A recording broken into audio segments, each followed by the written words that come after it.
Nathaniel Nate Harper had always believed that life was a series of carefully composed frames. As a rising independent filmmaker based in Portland, Oregon, he trusted that every detail mattered: the way a shot was lit, the way a scene unfolded, the very rhythm of his own days. That belief was shattered one autumn evening when he arrived at his home after a routine 4-day off-road camping trip with his longtime friend, Carter Mills. It was 8:30 p.m. on a chilly Wednesday when Nate pushed open the front door of the craftsman-style house he and his wife Bianca had restored in northwest Portland. Expecting nothing more than a quiet night after a rugged adventure through the Cascade foothills, he was instead met by an eerie stillness in the living room and a creeping sense that something was terribly off. He set his duffel bag down and wandered toward the sound of muffled voices coming from their shared bedroom. Peering through the half-closed door, his heart sank. There, in the dim light, he saw Bianca. Usually the picture of warmth and creativity, the woman he had adored since their early university days, sitting uncomfortably on their bed beside a man whose presence was as foreign to their shared life as a stray note in an off-key symphony. The man, sporting distinguished silver hair and an air of academic confidence, was none other than Dr. Damian Reed, a literature professor at a local university known for his riveting lectures and, apparently, his intimate company. As Nate's pulse thudded painfully in his ears, he could only stare in disbelief. Just days before that fateful evening, Nate had left for what he believed would be a rejuvenating retreat away from the city. Carter Mills, his closest friend since high school and a survival expert by trade, had picked him up early on a crisp dawn. Carter's beat-up Jeep Renegade rumbled along winding mountain roads as they set off for a 4-day off-road camping trip near the pristine Silver Pine Wilderness. Their goal was to challenge themselves against nature and capture breathtaking footage for Nate's upcoming documentary on the raw beauty of Oregon's backcountry. As they loaded up the Jeep that morning, Carter's casual banter provided a soothing backdrop to Nate's excitement. "Nothing like disconnecting from our busy lives, right?" Carter joked, snapping the latch on the truck bed that stored everything from camping gear to a few spare rifle accessories. Throughout the drive, across neon-lit highways and misty mountain passes, the two friends exchanged stories of past misadventures and contemplated the meaning of loyalty and trust.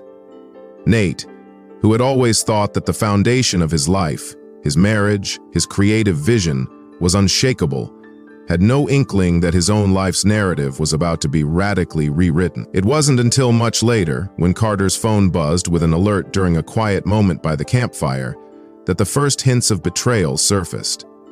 Hunched over a smoldering log, Carter swiped through his messages on a battered smartphone. "Dude, you need to see this," he murmured urgently, his eyes widening as he scanned a series of social network notifications. Without giving too much away, Carter revealed that he'd been browsing a dating app eager to explore intellectual passion with a charming professor. Always had a thing for classic Mediterranean looks and rounded ideals. "With my husband always on his creative escapades, I'm free to pursue the vibrant excitement of life. Available this weekend for stimulating conversation." Stunned silence fell over the campsite as Nate's gut churned with a mix of disbelief and sorrow. It can't be," he whispered. "That's Bianca's scarf. Those aren't just random photos. They're her." Carter hesitated before adding, "I know, man. I've seen plenty of bogus profiles before. Some people hack pictures, but this is too specific, too personal." The revelation spun Nate's world around. His best friend's discovery was not a cruel. Back home, after returning from the rugged beauty of Silver Pine, Nate's mind was a turbulent blur of anger, despair, and disbelief. Unable to shake off the vision of Bianca's image on that dating app, he decided to act immediately. That very evening, while Carter waited in the parking lot of a 24-hour coffee shop to let Nate's racing mind collect itself, Nate booted up his laptop in the solitude of his study. He scrolled through Bianca's online profile on the mysterious dating site, and what he found was even more horrifying than he could have imagined. The profile contained multiple recent photos of her, some of them snapped from angles that only someone with intimate access to their home would know. One image was unmistakable. Bianca wearing that cherished scarf. Her smile eerily playful, a look that I admire the classical features. If only I could share that legacy with someone who embodies them. I need your stability, your timeless allure. I'm yearning for a connection that mirrors the past, a way of preserving what I love most. What did that mean? It dawned on Nate that perhaps the betrayal went far deeper than a mere fleeting affair. It wasn't simply an extramarital fling. It was a carefully projected double life, a secret designed to recreate the very image he thought defined their union. At one point, further cleaning up her profile, he saw a box reading "Chat Room, Last Chance Offers." Curious and apprehensive, he clicked through the chat archive. There he discovered a string of quickly deleted messages, suggesting that Bianca had arranged multiple dates over the past few months, each with men who Nate's blood went cold. Was it possible that Bianca had been orchestrating a plan to replicate him in her life? A secret experiment to fix their inability to conceive naturally? The pieces began to fall into place when he recalled a conversation from months before. Bianca had confided in him, in a rare, vulnerable moment, that after countless failed attempts and endless doctor visits, there was a lingering fear that his genetic legacy wasn't as robust as it should be. She had mentioned something about hidden insecurities and a desperate longing to start a family, even if it meant venturing into the unknown. Now, with the digital evidence and the haunting messages, Nate realized that his wife might have taken matters into her own hands, seeking alternative donors who looked, perhaps even ideologically, like him. The idea twisted his stomach into knots. Could it be? Though overwhelmed with grief and betrayal, Nate knew that he could not rush headlong into confrontation without a plan. With a heavy heart and a determined spirit, he reached out to Carter. Together, they brainstormed a strategy that would allow Nate to both gather further evidence and confront Bianca on his own terms. "We need to be systematic," Carter advised, his voice gruff yet loyal as they huddled in his Jeep parked at a 24-hour coffee shop near Nate's home. "This isn't about catching her red-handed in one moment. It's about uncovering the full depth of the betrayal so you have the proof you need to move on, legally and emotionally." Nate nodded, wiping away a solitary tear. "I'm thinking of setting up a few surveillance cameras inside the house. Nothing invasive, just common areas where I can document what's really happening. I want to know if she's really carrying on." Over the next 24 hours, while Nate battled inner turmoil and sleepless nights filled with visions of his once-beloved wife laughing with a stranger, he began to transform his home into a fortress of documented truth. He purchased a couple of compact, legally compliant surveillance cameras, installed them in the living room and the hallway leading to their shared study, and even set his new dual SIM phone to record periodic photos of the bedroom, making sure to avoid any private spaces that might violate the law. Even as the cameras began their silent vigil, Nate couldn't shake the feeling that the real twist was yet to come. Late that night, as he sat alone reviewing the footage from earlier that day, his phone pinged with a message. It was from Bianca. The text read, "Miss you, darling. Enjoy your trip. I'm taking some." On Friday morning, with the evidence saved and his mind steeling itself for what lay ahead, Nate decided that he could not wait any longer. Amid the gray drizzle of a Portland morning, he drove to meet with Natalia Cole, a renowned divorce and family law attorney known not only for her sharp legal mind, but for her empathy with troubled hearts. Natalia's office was located in an old brick building in downtown Portland, its interior decorated in understated elegance with warm walnut tones and soft lighting that belied the hard truths often discussed in its meeting rooms.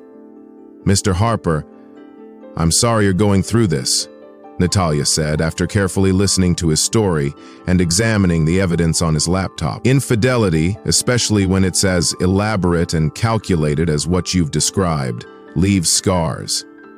But you," Natalia nodded gravely. "I'll review everything in detail. In the meantime, I advise you to keep a low profile and avoid any rash actions." Emotions will run high during this time, and one misstep could be used against you. Over the next day, as Nate wrestled with the dual pull of revenge and reconciliation, he also began taking steps to safeguard his financial interests. He opened a new bank account under his name alone, transferred a significant portion of their joint savings into it, and updated the passwords for every shared online account. Throughout these actions, he felt every move as a necessary preparation for a life that would soon be irrevocably changed. Meanwhile, Natalia began to draft preliminary divorce papers that would cite infidelity and reveal the full extent of Bianca's secret life. Nate was given a choice. That Saturday night, as rain pattered softly against the window panes and the city lights blurred into watery streaks, Nate finally decided he could no longer live in the shadow of uncertainty. He resolved to confront Bianca directly, but on his own terms. With Carter by his side, the two friends devised one final plan to catch Bianca in the act, ensuring that every word of her duplicity was on record. While Carter kept watch from a discreet distance in his Jeep parked a few blocks away, Nate stealthily maneuvered through the back entrance of his house. He had arranged for a hidden camera to record the hallway and living room, and had ensured that his phone was set to upload every photo to his secure cloud storage. His heart pounded like a drum, each step toward the bedroom filled with the weight of the decades of shared memories that were now tainted with betrayal. When he reached the room, "Bianca," Nate began, his voice low and filled with sorrow and pain. "Explain this. How could you do this to us?" Her eyes filled with tears, and she turned away, unable to meet his gaze. I never meant for you to find out this way," she whispered. "I was lost, Nate. I needed someone who understood what it meant to dream, to hope, even if it wasn't us. But why? Why recreate me? Why have these ghost dates with men who look like you?" he demanded, the question trembling on his lips. Bianca hesitated, then sank into a nearby chair. In a voice that trembled between regret and desperation, she revealed a secret that shattered the remaining illusions of their marriage. "I always dreamed of a child, a perfect reflection of our love." "It wasn't about pleasure," Bianca insisted, her eyes pleading for understanding. "It was about preserving what we had, the idea of you. I had your DNA tested without telling you, thinking that if I could find someone identical, I could save our chance at a child. I know it sounds horrible. I know it's inexcusable." Silence settled between them like a broken frame. Nate backed away slowly, his mind racing with images of a past filled with shared ambitions, laughter, and late-night conversations. Now every memory had been tainted by deception. "I need time, Bianca. I need to think," he finally managed. That night, after Bianca retreated into a tearful solitude, Nate gathered every shred of evidence he had collected, the screenshots, the video recordings from the hidden. In the days that followed, Nate's world was consumed by legal meetings, tense phone calls, and sleepless nights punctuated by memories of what once was. Natalia worked tirelessly to prepare a divorce petition that would not only hold Bianca accountable, but also protect Nate's financial future. Every meeting with her was a journey through pain and betrayal, as she guided him through depositions, forensic analyses of digital evidence, and even the possibility that Bianca might try to claim that her actions were driven by some hidden psychological disorder. One afternoon, as Nate reviewed further evidence from his surveillance feeds, he noticed a startling detail. A chat log that revealed Bianca had not only pursued men who resembled him, but had been negotiating with one of her dates about meeting again in their own home. The sinister twist. After a long night of reviewing this damning evidence, Nate met with Natalia in a small conference room downtown. Papers, digital files, and coffee cups were spread across the table like the relics of a lost era. Natalia's empathy was tempered by professional resolve as she outlined the strategy. "Nate, we can file on grounds of infidelity, fraud, and emotional abuse. The court will understand that you trusted your wife with your life, and now that trust is irreparably broken." Nate listened, numb yet determined. "I just can't get these images out of my head," he confessed. "I keep seeing that night, your look of guilt, the woman I thought I knew. It's like I'm living in a nightmare." Natalia's eyes softened. "I know, it hurts, and healing will be a long process.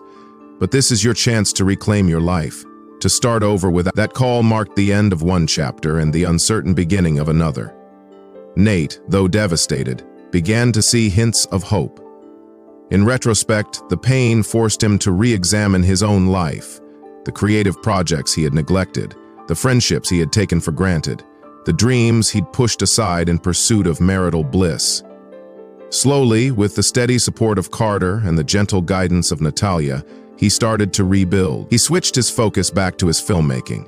Every new project was imbued with the raw emotion of his experience, a means of catharsis. He began documenting his own journey of recovery, shooting a series of short films that captured not only the rugged beauty of Oregon's wilderness, but also the resilience of the human spirit in the face of betrayal. During one late-night editing session, while piecing together footage of mist-shrouded in parallel, Nate found himself reconnecting with friends he had long lost touch with, old bandmates, fellow artists, a supportive community that celebrated imperfection. He began attending group therapy sessions and even signed up for a creative writing workshop, where he discovered that sharing one's story could be transformative. The seeds of a new life were slowly taking root. One brisk morning, as winter gave way to an early spring, Nate met with Carter over coffee at a quirky downtown cafe. Carter smiled wistfully as he remarked, "You know, man, sometimes life's harshest blows force us to see things clearly. You're more than just a victim in this story. You're the author of your next chapter." Nate sipped his coffee, feeling a bittersweet relief. "I'm starting to believe that. I'm still hurting, but..." Months later, when the divorce was finalized, the settlement, although emotionally painful, was surprisingly fair. Natalia's diligent work ensured that Nate would not be financially ruined by Bianca's reckless actions. More importantly, the legal process allowed him to declare an unequivocal break from the past. In court, the judge commended him for having gathered irrefutable evidence of Bianca's deliberate deception and manipulation. The decision paved the way for him to start afresh, without the looming threat of having to share the future with someone who had so callously betrayed his trust. In the aftermath, amid the bittersweet goodbyes and the painful finality of letting go, Nate began to embrace the idea that sometimes life's most unexpected twists lead to new beginnings. The images of his once beloved wife faded gradually. The next morning, with the sunrise spilling through his studio windows, Nate began filming his new short, a tribute to resilience, rebirth, and the endless possibility of second acts. In the process, he realized that the pain, as overwhelming as it had been, was also transmuted into a kind of raw beauty. His work began resonating with audiences far beyond Portland, earning him accolades at festivals and invitations to speak about his journey. Carter remained a steadfast friend throughout, occasionally teasing him. "Remember when we thought camping in the wilderness would save us from life? Turns out, it was the first step in saving you." Their camaraderie, forged through shared hardship and healing, was a reminder that even in darkness, true friendship shines like a beacon. And while there were moments when the ghost of Bianca's betrayal would resurface, today Nate Harper's journey is both a cautionary tale and a beacon of hope. His documentary, titled Shattered Reflections, toured nationally, with audiences moved by the candid portrayal of his heartbreak and ultimate redemption. In interviews, he often stressed that while betrayal can devastate, it also gives one the chance to rebuild stronger, more authentic dreams. Bianca's story, by contrast, faded into the background, a painful memory of a time when desperation and insecurity led to choices that would haunt a lifetime. Though she later claimed remorse, Nate knew that some bridges, once burned, never truly mend. He chose instead to honor his own journey and commit to a future built on honesty, art, and the courage to reinvent oneself after trust is shattered. As dusk fell,